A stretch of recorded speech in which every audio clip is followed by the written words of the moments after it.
యెహోవా ఈ నూతన సంవత్సరంలో నిన్ను విడిపించబోతున్నాడు. అవమానం నుంచి కావచ్చు, ఆర్థిక ఇబ్బంది నుంచి కావచ్చు, ఆర్థిక సమస్యల నుంచి కావచ్చు, అనారోగ్య సమస్యల నుంచి కావచ్చు, అపాయం నుంచి కావచ్చు, అపనిందల నుంచి కావచ్చు, అవమానం నుంచి కావచ్చు, దేవుడు నిన్ను విడిపించబోతున్నాడు. నీ జీవితంలో కొంతమంది శత్రువులు ఉన్నారు. ఆ శత్రువులు నీకు నెమ్మది లేకుండా చేస్తున్నారు. ఆ శత్రువు నీకు నిద్ర పట్టకుండా చేస్తున్నాడు, భయాన్ని పుట్టిస్తున్నాడు. ఎవరా శత్రువు? నీ జీవితంలో నువ్వు కలిగి ఉన్న సమస్య నీ శత్రువు.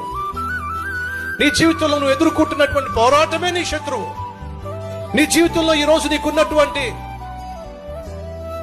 ఏదైతే భయపెడుతుందో అదే నీ శత్రువు. అయితే దేవుడు అంటున్నాడు, నిన్ను నేను విడిపించబోతున్నాను. నీ శత్రువును నీ చేతికి అప్పగించబోతున్నాను.